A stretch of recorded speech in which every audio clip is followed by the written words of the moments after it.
Hey everyone, welcome to another episode of the R Show. It is a weekly show. We start at 10 o'clock Eastern Time, 8 o'clock Mountain Time. So thank you for coming and watching. With me tonight is Nadene from the J&A Show. Yes. Hello, everybody. For my regular viewers that know, I usually have my co-host, Chris, is not feeling well as of late. So until further notice, he is taking a break from the shows. So I hope everybody can wish him happy health and all that.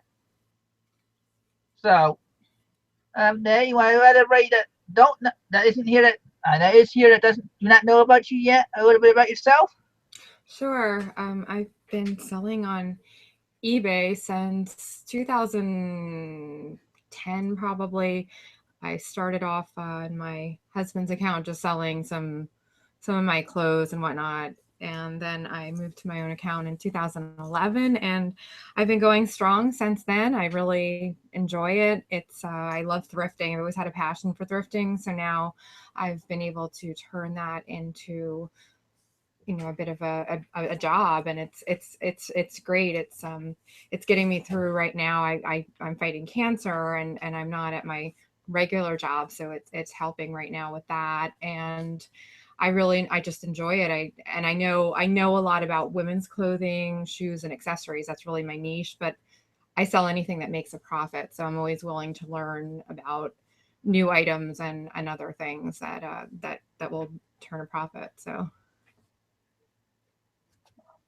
For the new viewers, if you have any questions, please either put the word question before in caps before the question, or use question marks before and after the question, and Nadine and I will try to catch them as best as we can. Since I am already over my YouTube viewers, we're up to 62 viewers so far tonight. So, well, my first question for you is well, you're great to answer it, so I'll reword it as, what got you into reselling? I think it was again, I started, my husband was selling some of his tools and whatnot, and I started selling on his account, and then I realized that I have this love for thrifting, and I love clothing and accessories and whatnot. So then I realized that I can turn my love of thrifting into profit. And I started to get involved in some of the Facebook groups, and I started learning a little bit more about, what sells, and just researching, and I just took off from there. I started out with, just selling. I remember my first item that I sold was a pair of women's shoes. And it took off from there. I just started selling more and more. I started listing more. At one point, I had 100 items in my store, and I was excited. I've gotten up to 1,000, but with being sick, I'm kind of hovering in the 800s right now. But it's a lot. It's a lot to do, but I love it. So. And you said you talked about on eBay. What other sites do you sell on, or are you thinking of selling on? Well, right now I only sell on eBay, and that's partially because of my health issues right now. Like I said, I'm fighting cancer, and I do have 3 children and a busy life, and I would like to venture out to some of the other platforms, possibly Amazon, although I'm more of a thrifter at heart. I'm not really much of a retail arbitrage person. So I'm not sure, maybe there's some things I can branch out a little bit on Amazon, but there's also a new site called Poshmark that I'm interested in, because I've learned from our group, the Thrifting Board, that they do, it's mostly my niche. It's women's clothing, shoes, and accessories. So I'm interested in learning more about that. And I think that might fit. It might be a fit. So. I see Nikki asked one of my questions. She wants to know, how did you and Jason hook up? We talked about this before. Okay. Yeah. So I met Jason back in 2011 or 12 when he was in Philly for the eBay on Location conference, and we chatted. He doesn't really remember me. I think I was about 9 months pregnant then too. So I was at this conference, and then I became friends with him on Facebook. I joined his group, and we started chatting online and whatnot. And then I went to Vegas a couple times, and he took me thrifting, and it was so much fun. And we became, we kind of evolved into better friends. But it really started last May. He came to Philadelphia for a conference, and a few other of our friends, Chris Green and Pam McAllister, who I love, and Elizabeth Thompson was there, and we became the Fab Philly Five. The five of us were just hanging out together. We had so much fun. It was such a great time.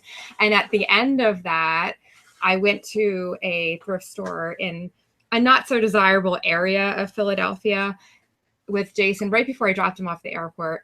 And we had so much fun in the store. It was just not a store I would normally gone to, but it was just great. We found so much exciting stuff and all. And then on the plane ride home, he got this idea to do a show with me. And I thought he was crazy. And I immediately said, no, that's not me. I'm not, I'm camera shy. I can't do that.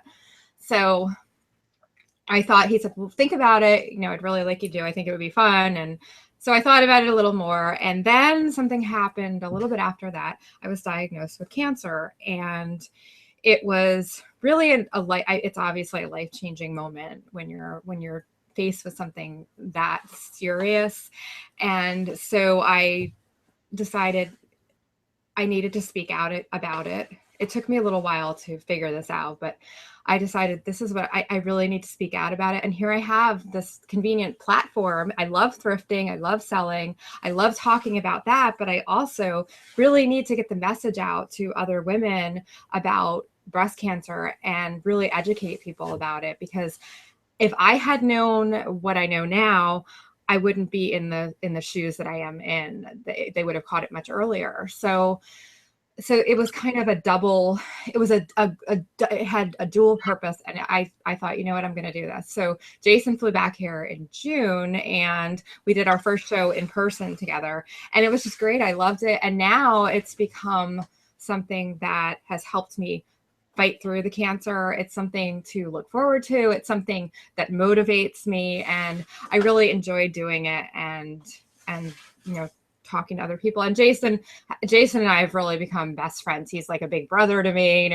He's a great friend, and he's been there supporting me through my cancer, through all those surgeries that I've gone through and everything. He even flew out not too long ago for a breast cancer fundraiser that was held in my name, and all of the profits went to a local organization called the Breathing Room. So it's just we have a great friendship. We're great partners. We kind of the show is so much fun, and we kind of spark ideas from each other. So it's a great team, and it's really worked out great. So, well, you were talking about Poshmark. Catherine Naughton, yes, I pronounced her name right, says, Nadine, there is also an app called Depop that is a resale app for the area you are in.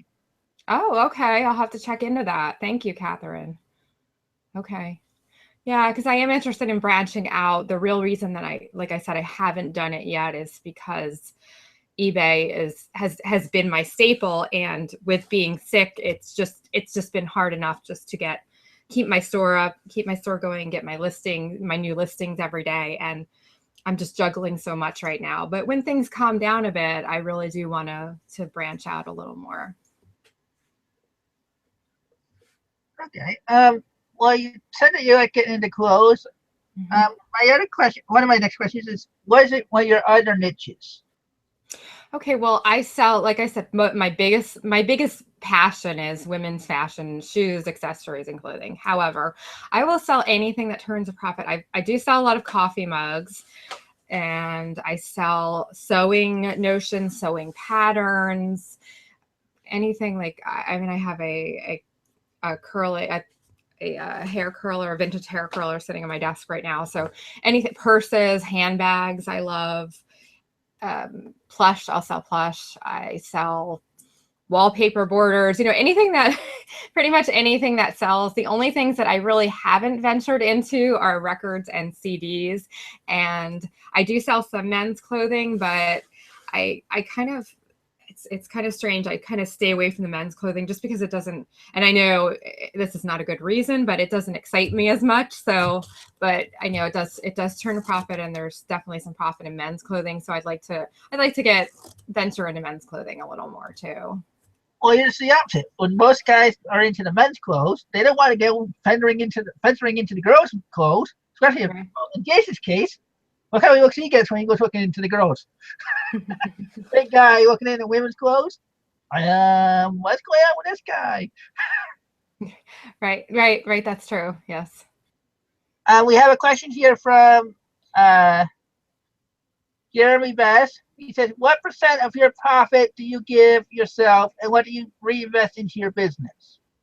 Well, right now I'm basically trying not to thrift because I have so much to list. I kind of have a backlog at the moment, so I'm really not reinvesting much right now. But in normal times before the cancer and whatnot, when I was listing faster, I would try to turn maybe about 20%. I would reinvest after profits, and then buy inventory. But right now, like I said, I'm pretty well stocked, and I'm just trying to just list. So it's not really applicable at the moment. Sabrina Cornelius wants to know, Nadine, what are the clothes brands that you find sell the best?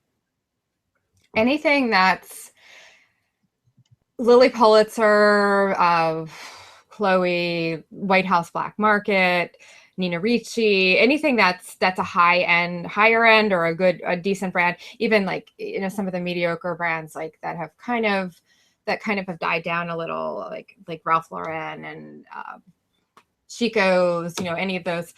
But there's so many brands that it's hard to give you a brand list. You kind of have to learn what's you just learn by trial and error.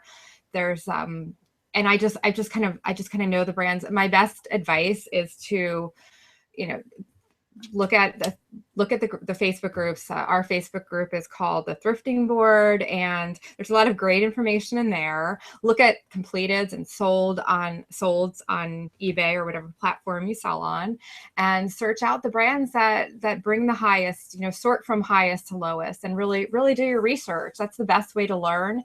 And also, it's not always about brand. Sometimes it's about I've sold items that don't even have a tag in them. They're just a really great vintage, silk blend or tweed or something, code or something. And it doesn't even have a brand tag in it. It's just the item itself will sell. Or a print on an item. I have a dress right now that has no brand, and it's just got this fantastic cafe print, and I don't know what brand it is. I don't know what I can measure and find the approximate size, but the print is what's going to sell it, not the brand. So sometimes and you can also find quality. You get a feel for quality after a while. You can kind of go through the racks, and what's quality, you kind of learn the prints of Lily Pulitzer. You learn the look of a Massouk because the fabric, that it's the classic stripes, the chevron pattern of a Missoni, that kind of thing. So you really have to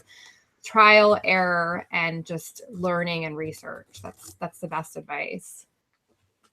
And we have a question from Margaret, aka Texas Gal Treasures. She wants to know, do you sell children's clothes or find them profitable? I don't, for the most part, I don't find them profitable. However, it depends. It really depends. I do find that the boutique brands of children's clothes, kind of the off brand, especially with the girls' clothing, and I have 3 boys, so it's mostly the really boutique, the high-end boutique children's, the frilly dresses and whatnot. They will do well.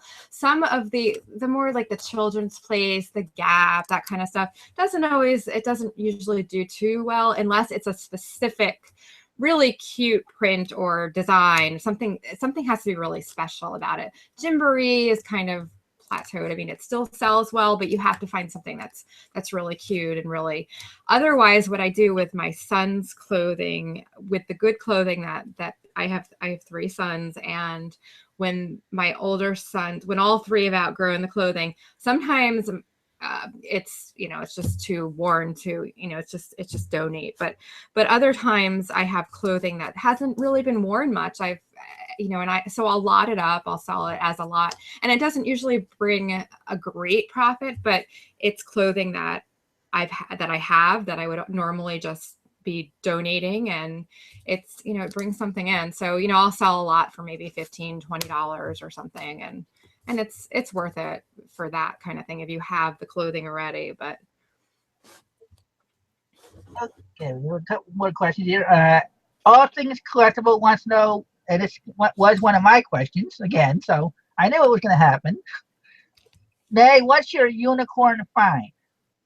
oh, so that would be probably the best thing my best sale, or the best thing that I found, I guess. Or you might be wondering, Uh, like my question would have been, what is the like your holy grail that you haven't found? Okay. So, well, I have found some items in this brand, but it would probably, I'm always wanting to find it's called St. John, Marie Gray, St. John.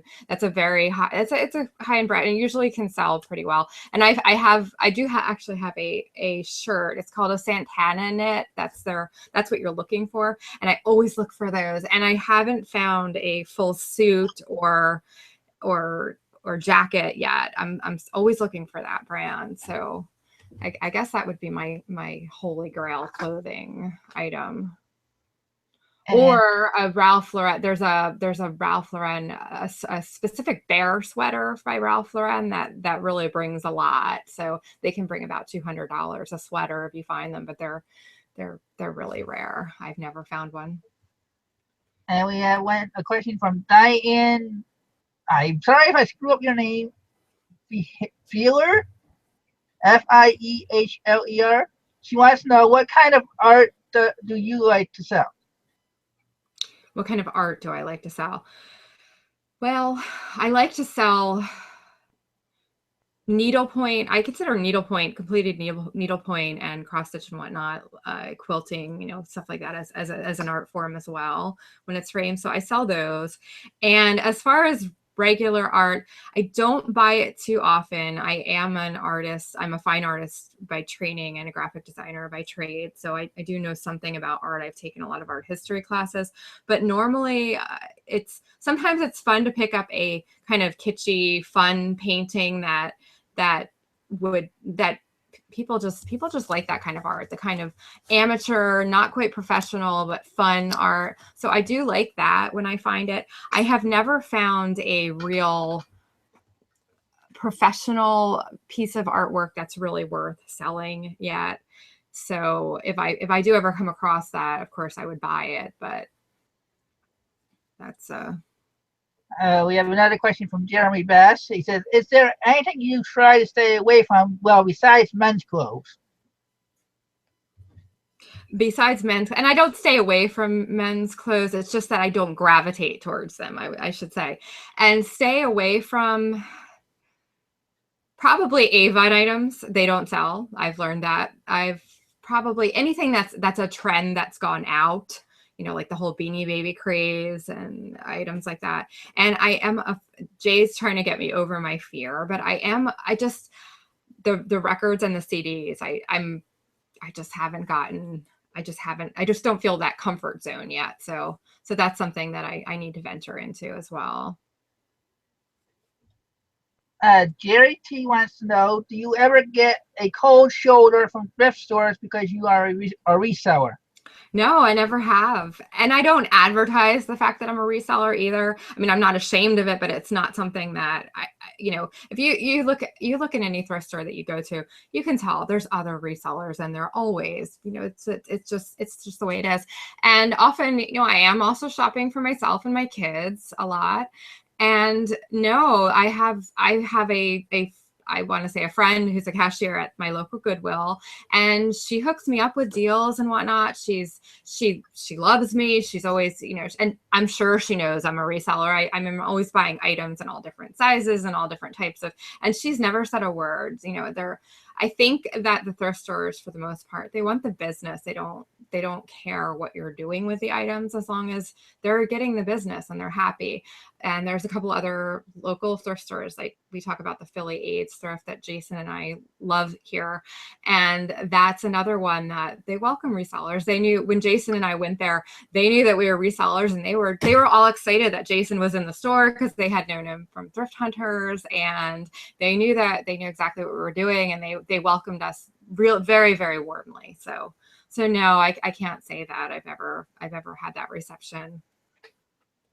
Here's a little funny joke a little bit, and I gotta get rid of our thing back. Sorry about that. Toronto asking, does Nay have a sippy cup tonight? And if so, what is she drinking?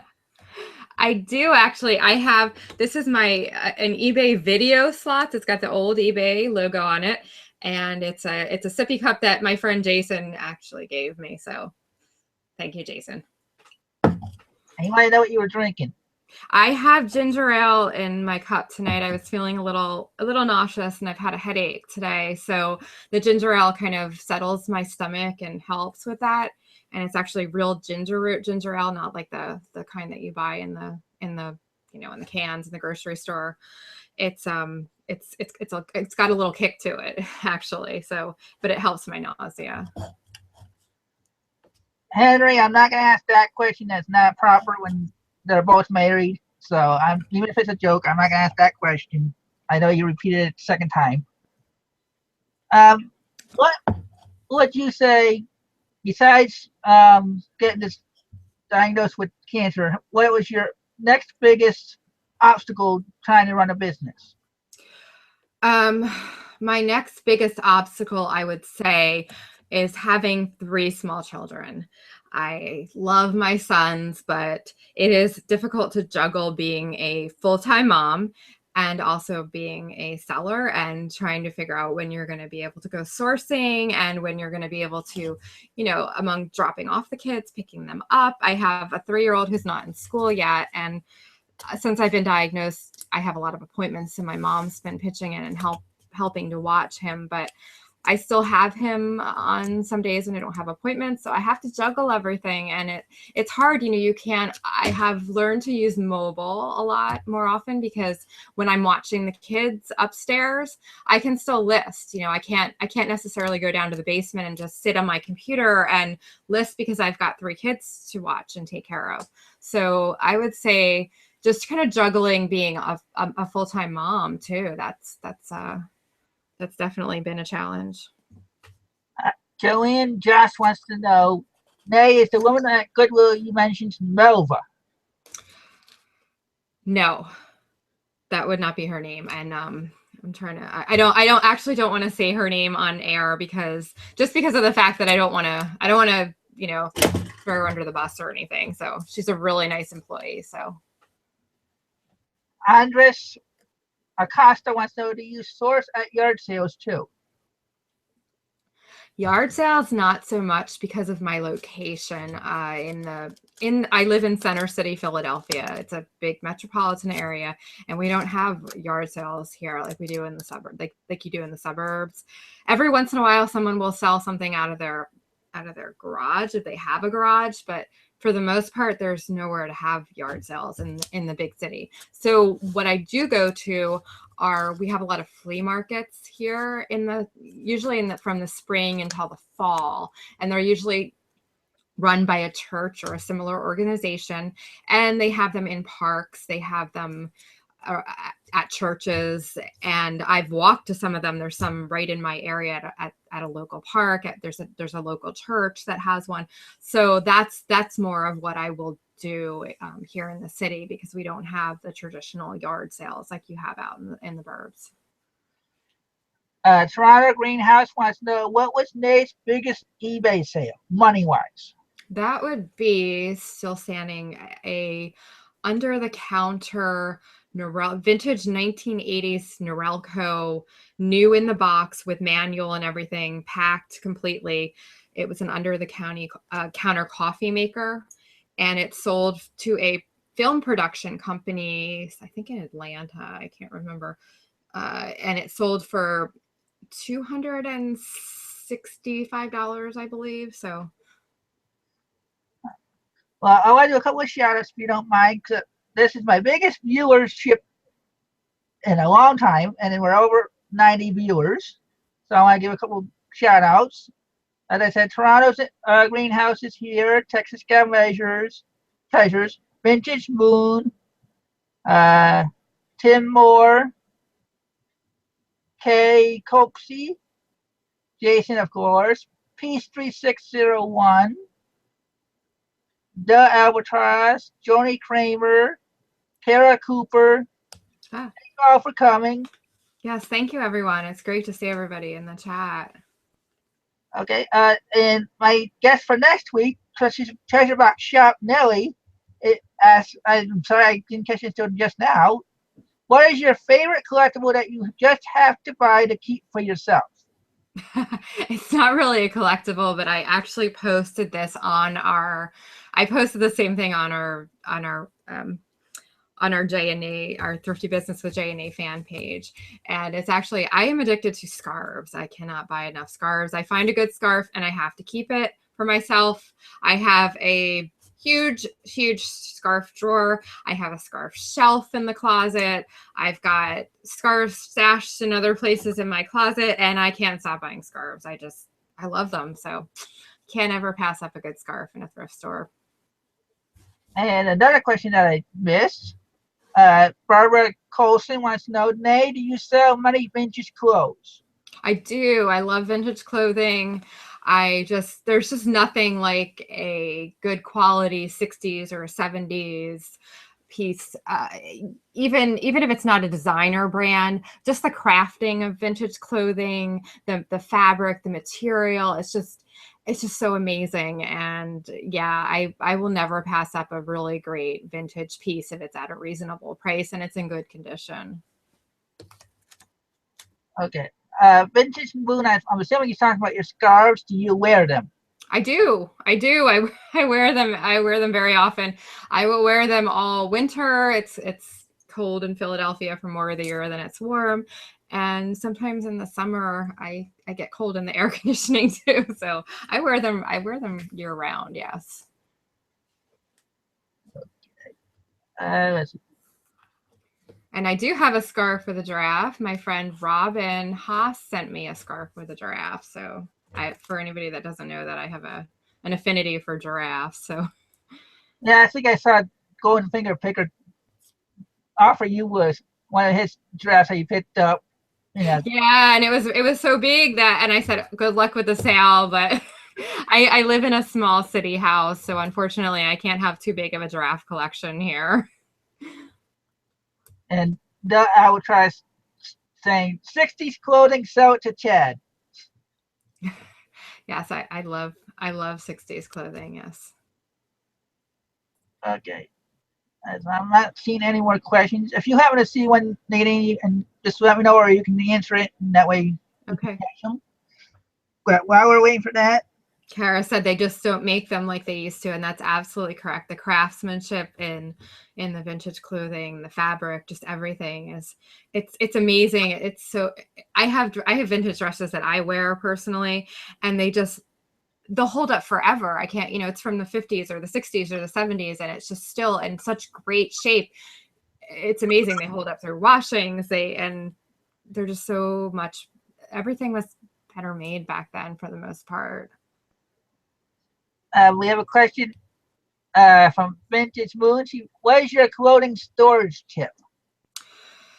Oh, my storage tip would be, I prefer hangers. However, I'm in a very compact space. So I fold everything in Rubbermaids mostly. I do have some hanger space in my closet for some of the nicer things, and I do put plastic bags over, like the dry cleaning bags, just so that they stay nice in my closet. But for the most part, most of my clothing is in Rubbermaids. I fold it nicely, and it does get a little wrinkled. So all I do when I take it out before I ship it is I'll hit it with I have a Rowenta iron that's also a steamer. So I'll just hit it with some steam, and that usually just takes the wrinkles right out. And then what I also do, I do have 3 cats and a dog. I don't they're not, they don't go in the Rubbermaids or anything, but there very well might be a stray dog or cat hair or some lint on it. So I always take one of those lint rollers too right before I ship it, and I just go over the item to catch anything that might be on there like that. And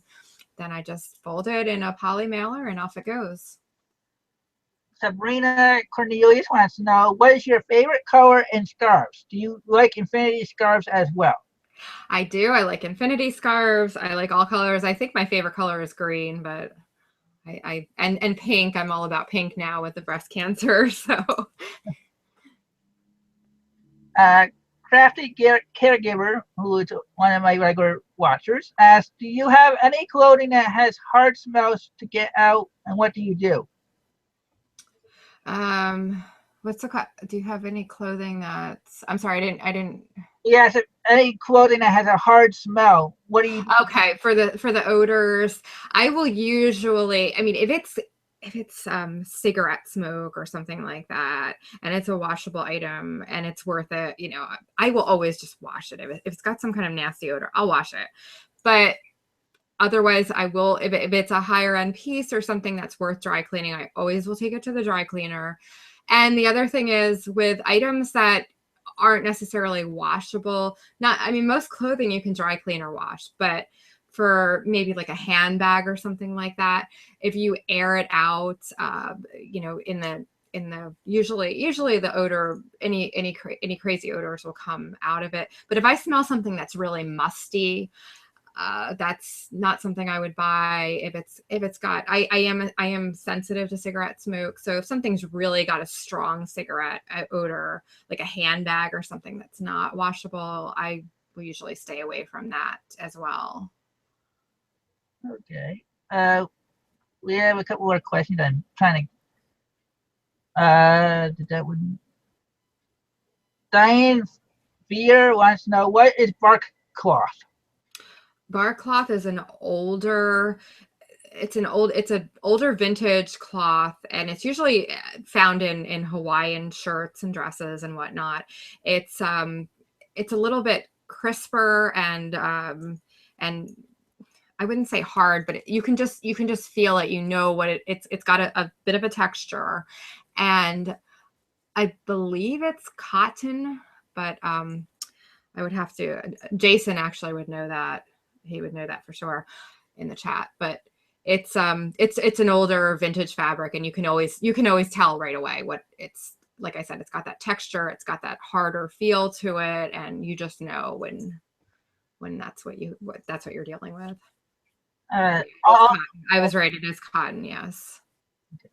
Well, I start my comments that way I can try catching some of the questions. So that's why if somebody answers your question, helps you out, I'll go ahead. It says, does Nay get stuff to flip anywhere other than thrifts, Craigslist, auctions, yard sales, or flea markets? That's from Toronto Greenhouse. Yes, like I said, I do buy stuff at flea markets. I haven't done a lot of Craigslist just because I've personally had some bad experiences with Craigslist. So, but I do hear that can be really profitable. And what else? I've bought things on eBay and flipped them too. Some sellers, they don't take good photos, they don't list properly, they let things go for what they shouldn't, and sometimes you can buy stuff and flip it. Also, besides consignment shops, sometimes there are a couple of consignment shops here in the city that, especially when they have their sales, it's worth it to buy for resale. And other kind of like junk stores, but mostly thrift stores. That's really my passion, is thrift stores. Yeah, I've actually done the reverse. I bought some stuff off of eBay and sold them locally in the Facebook groups for more than I paid on eBay. Yeah. Okay. That's I've heard that the Facebook groups can be very good too. I haven't ventured into that either. So. All right, there's a question here from All Things Collectible. He wants to know, have you ever stayed away from purchasing an item, then changed your mind, and were happy you got it? What was the item/items? If I ever purchased it and then you walked away, said you weren't going to buy it, changed your mind, went and bought it, and we're glad you did. Okay, I'd have to let me think about that. Goodness, hmm. I don't know. I can't think of something right off the top of my head right now. That's a good one. I might have to come back to that one. Okay, you heard it here. All things. If she doesn't get back to you before the end of the show, re-ask it, and we'll try catching it. Yeah, I have to think about that one. The Albatross wants to know if you have had a return, what has been the weirdest reason a customer gave you? The weirdest reason? I don't think I've had any really crazy reasons. I mean, I take returns for any reason, so I don't even really pay attention to what their reason is. It doesn't matter to me. I take it back. I've had geez, I've had somebody say that the color wasn't they didn't like the way the color went with their complexion. I've had that. Okay, fine, I'll take it back. I've had yeah, I mean it's just, things like that. Uh, my husband didn't like it on the way it looked on me. Some there's been some odd ones like that, but I'm just okay, I'll take it back, no problem. So, but mostly it's just for fit, or they just decided they don't like the way it looks or whatever. But I really don't get a lot of returns. Shoes are another item that does get returned because I give all the measurements in shoes, but shoe sizes do run differently from shoe to shoe. They vary. So even though I give the measurements, I find that that's one thing that people really seem to have to try on to realize that, oh, it's a little small, and I'll take it back. It's fine, but it doesn't happen that often. And Diane wants to know, viewer, how to know bark cloth without ever seeing it in person. How to know bar cloth without ever seeing it in person? It's going to be a vintage item. It's probably going to be a Hawaiian item, and it's going to have that, like I said, that texture to it. It's almost like a pebble, like it's got a distinct texture to it, and it's thicker. It's a nice quality, and it's crisper than your normal cotton would be. So you'll know it when you see it. And Mothership Products, Dwayne wants. Okay, so Jason did just say they do still make bar cloth. It's not only vintage, so that's not something that I knew. So thank you, Jason. Okay. I saw another couple questions on what's going. Oh yeah, Dwayne, uh, Mothership Products wants to know what is your favorite art style. My favorite art style would probably be, I would say impressionist, abstract. I like yeah, I like abstract art. I like the impressionist era. It was I like all art. I can't say that there's any art that I don't like, but I like I said, I do love that kind of kitschy, kind of funny, kind of amateur art, like this clown painting. That this was one that when Jason and I were thrifting back in June, I think it was, he bought this for me kind of as like a gag gift for the show at one of our thrift stores here, and so it's always in my background in the show, and it's just one of those kind of amateur, just kind of fun paintings that someone did, that it's just got kind of a fun quality to it.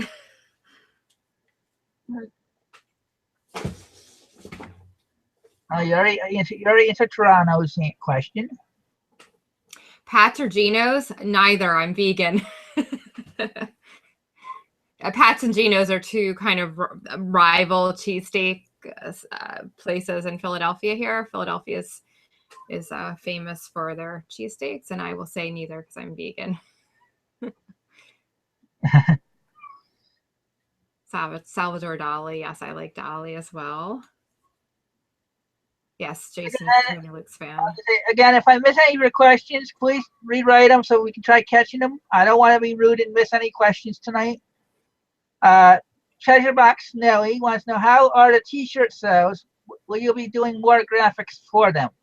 Yes, we should be doing more, some other future versions of the t-shirts. Yes, we kind of wanted to kick off the first one, and we will be doing we will be doing some future shirts as as we get as we get some more sales with the first one and see how that does. Yes, definitely. So I do have an item here that I thought about that I was not going to buy that I'm glad I bought. So this mug is it looks just like an ordinary mug, and it wasn't that great. And I've stopped buying ordinary mugs because I have way too many coffee mugs to list at the moment. So I almost passed this up at the Goodwill, and then I sort of shopped around again, and I went back and I looked at this mug again, and then I turned it over and I realized it was a I can't say this name. It's a Wasterback. I am probably butchering the name, but it's WAECHTERSBACH. It's a German brand of mug, and it's actually, they always sell well. This brand, people look for this brand and they always sell very well. So I was glad that I went back and turned the mug over and bought it. Now this one does say Spain. It is a German brand. This one was made in Spain, but it's always look for that brand.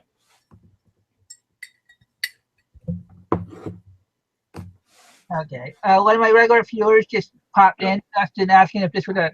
I've lost audio. Oh. He's asking if I became unplugged for a minute. I'm sorry. Oh, okay. One of my regulars came in asking if this was a free for all or if this was an actual topic. It's a free for all tonight, Dustin.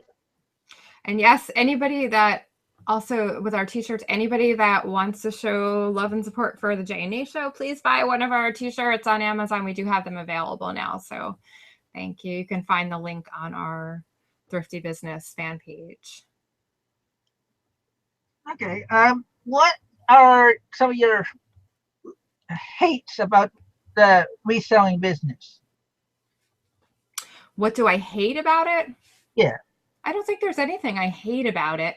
I don't like doing the measuring. Measuring is always the part of listing that I dislike. I wouldn't say hate it, but it's not the fun part. So usually I will do drafts of items and then I'll just kind of leave off the measurements and then I'll have to go back and do them. But I should probably, just take a day and just measure everything and put it in the log and do it the organized way. But I do not like measuring. Again, remember, if you have any questions, please put the word question or question marks before and after the words, and we'll get to them as best as I can. So we are about between 80 and 90 watchers tonight.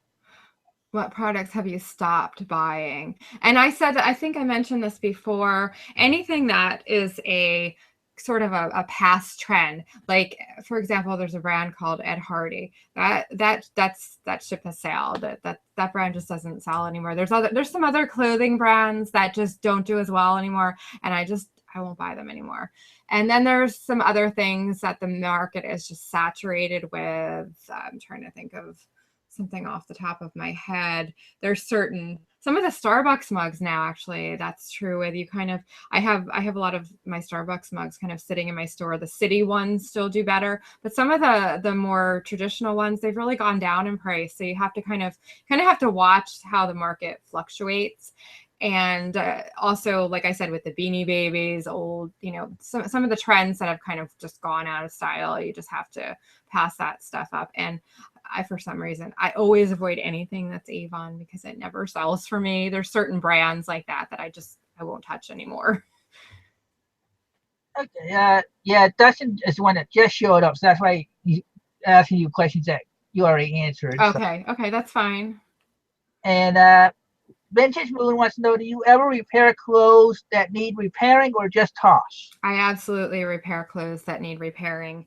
I found a Chloe coat not too long ago that had a rip in the pocket. And I know that I probably have it priced a little bit high now for the part of the season that it is, but that coat brand new would have been over $1,000. I priced it at $500. It hasn't sold yet, but I might drop the price on it. And I know it is worth that. So I found it with a ripped pocket, and you bet I took it to my cleaners, which also does alterations. They're fantastic. They don't charge a lot, and I had them fix that pocket because I knew that was worth it.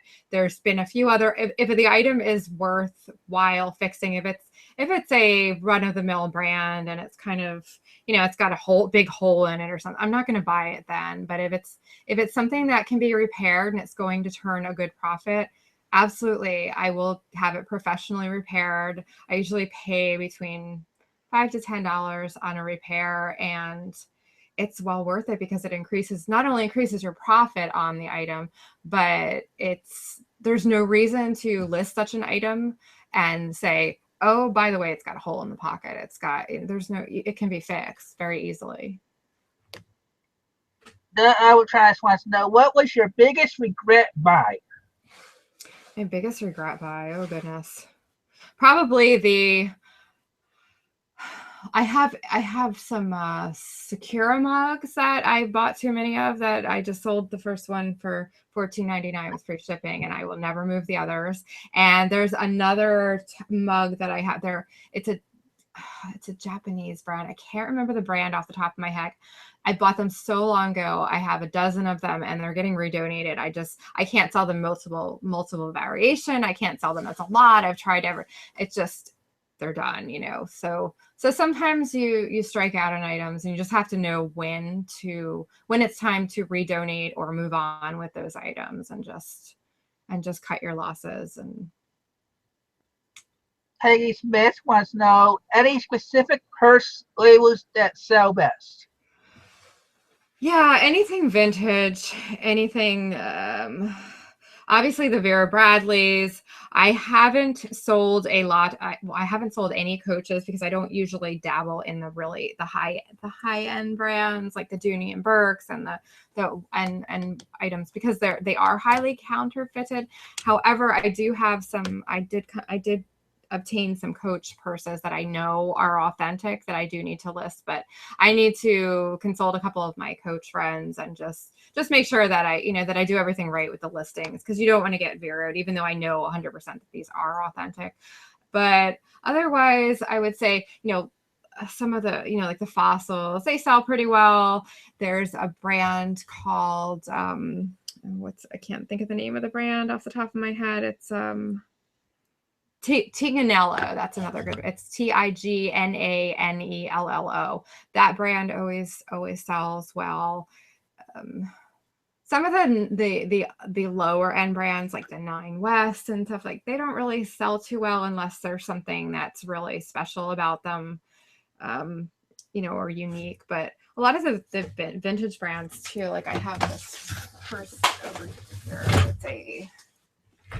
It's this beaded purse that I talked about. This is gonna sell. I don't even know what the brand is. There's no tags in it, but it's a vintage, very heavily beaded purse. Anything like that you find, that's something that's definitely gonna sell. So it's not always the brand; it's also the actual purse. This is called Me Too, and it's a very vintage 80s bag, and I just love it. And I looked up the completeds on these, and they do pretty well. So you just have to kind of, like I said, it's kind of the same thing with the clothing. You always have to do your research, just kind of get a feel for what is and isn't going to sell. Look at the thrifting board, look in the Facebook group, watch the shows, like like the R show, like our Thrifty Business show, and just really do your research and learn. It's all trial and error. We have a question from Jeremy Best. He wants to know, when you get overwhelmed with eBay, kids, etc., what do you do to relax and clear yourself? To relax and clear myself, I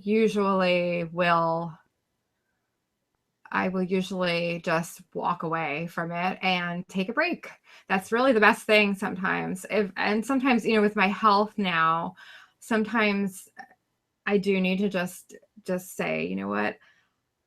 I can't list today. I have to take care of myself. I have to lay down. I'm not feeling good. And, But I also am able to do some things from the couch. I'm able to list from mobile and whatnot, so that helps. But sometimes you just need to take a break, take a walk, be it light, lay down and just kind of relax, take a walk to clear your head. You just have to take a break from it. And I just wanted to give a shout out to Peggy, who is Jason's mom, and she asked the question on the purses, on the brands of purses. So I just wanted to give a shout out and say hi, Peggy, and thank you for your question. Okay. Uh, Diane wants to know, do you have to disclose the repairs? Do I have to disclose repairs? Yes, you usually, well, it depends actually.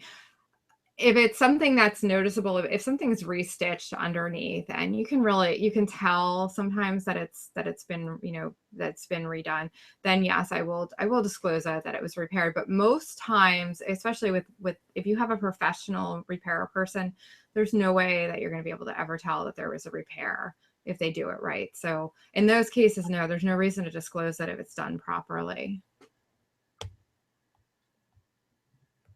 Okay. I don't know if you sell this stuff, but I'm going to ask this question anyway. Henry Schrick, sorry, wants to know, what is the biggest bra that you have sold, Nay? Oh, I don't get the I don't find the real big bras like Jason does in Vegas and here in Philly. So it's probably, like a double D. I don't really find that. I usually go for the style with the bras more than the size, like the nice lacy fancy ones. And I don't usually find the really big ones here. Okay. Dustin wants to know, he's asking you, and he's saying Justin, but it means Jay. Do you guys ever come to the Midwest for shows or whatever? Um, I haven't really done a lot of traveling yet, but I will be in Chicago at the Chicago e-commerce groups conference in October. I will be there. So, Okay. and I also want to, one more thing that I do to unwind. This is a good point.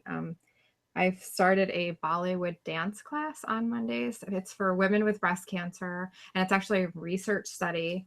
And it's actually, it measures the posture and the effects of dance on your posture and your basic physical and emotional well-being. So it's a research study that I'm volunteering for, but it's also free Bollywood dance lesson. So I am enjoying this. Every Monday I go to my Bollywood dance class no matter what, and I get a break from the listing, the selling, from the kids, from everything, from the cancer, and it's fantastic. So sometimes exercise helps too.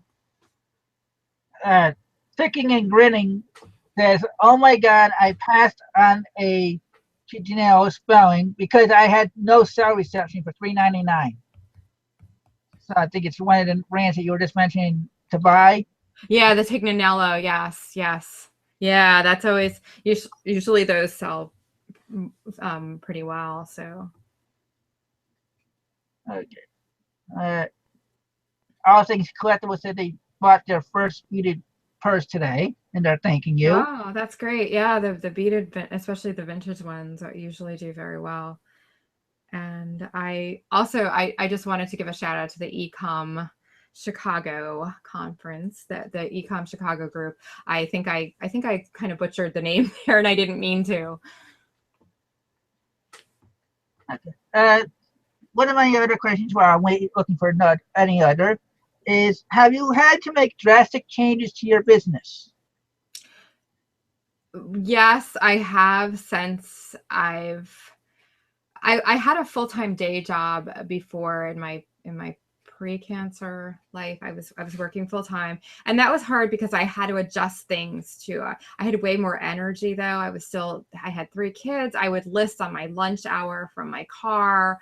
I would thrift on my lunch hour. I would list at night and weekends. So my hours were different, and it was actually a lot more work, but physically I was in better health, so I was able to do it all even though I was tired and whatnot. But now I've had to shift things around because my physical health is not as good with the cancer medicine that I'm on, just with all the surgeries I'm going through and all.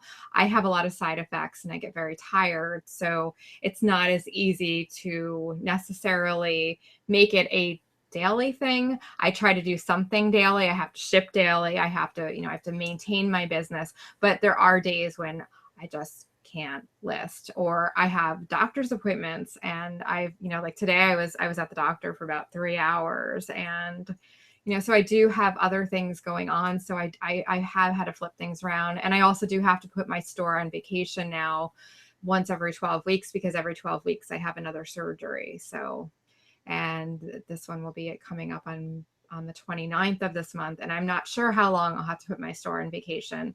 And that's okay. I have to do what I have to do. So to make it work, but I still make it work. Henry Shurik wants to know, if Jay would show you how to sell tiki mugs, would you do it?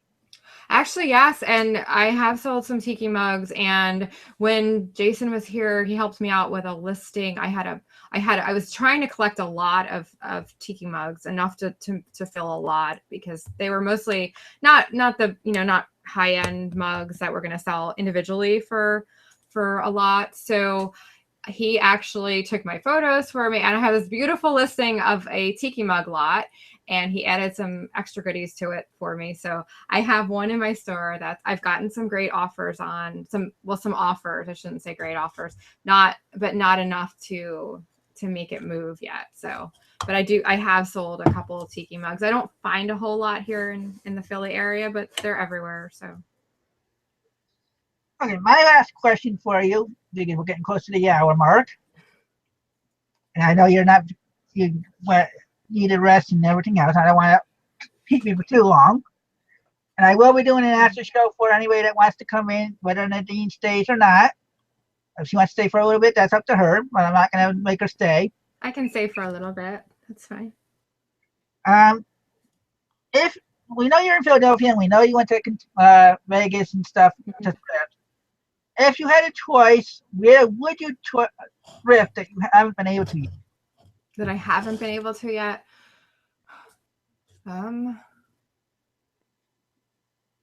Probably a foreign country. Or I would say, I wish I had done, I actually did visit Hawaii back in 2006, and I wish I had done some thrifting there. I could smack myself for not thrifting there, but I've thrifted. I have done some thrifting in Europe a long time ago. That was fun. I'd love to do that again. So I would say somewhere foreign. And Toronto Greenhouse says, nay equals the real Wonder Woman. Oh, thank you, Toronto. I don't know if I'm a Wonder Woman. I just do what I have to do. But thank you. Well, I want to thank you, Nadene, because I think you even beat Jason's number of viewers when he was on. Oh. Remember right, I think we 75 on his, or maybe even 80. Mm-hmm. And we hit 91 people tonight. Wow, that's fantastic. Thank you, everybody, for tuning in. Thank you, everybody, for watching. If you like what I have here going on, please subscribe and like the show. If you have anything that you want to talk about as topic-wise, I'm open ears for that as well. Next week, like I said, Nellie is going to be coming on talking about postal workers and how us resellers can help them deal with us. Yeah, we had Nellie on our show a while back, and she's a fantastic guest. She knows a lot about the post office, and she also is a seller. So what better combination? Well, let's see. Barbara Colson says, great show. I've never watched the show live, so thank you for watching. Sabrina says, great job. Enjoyed the show, Nadene. You rock. WP, enjoyed your show. Very informative in your question format. So thank you all. Great. Thank you, everybody. Look forward to you coming back next week or when you can. And I will, like I said, I will be putting the Hangout link in the chat and in the Facebook group. I don't know if Nadene wants to put it in Jason's the thrifting board or not. It's up to her. Yeah, I'm sure we can do that. Yeah. Now, if anybody wants to come in, and just remember, 10 people is the max. So if you want to come in, and you have to get in fast, and basically that's it. So thanks again, everybody, for watching. Thanks, Nadine, again for being on. I know it's your first time as a solo guest. Yes, it is. Yes, yes. I was a little nervous about what questions would come my way and how quickly I'd be able to answer them. But everybody had great questions, so thank you for all of the good questions. And thanks again, and I'll see you. Well, actually, I have a show Sunday nights for everybody that doesn't know, called Sunday Night Live with the Picker Boys, that I will be having on again this Sunday. So you want to catch that? Please do if you haven't already. Thank you. Goodbye. Thank you. Thank you.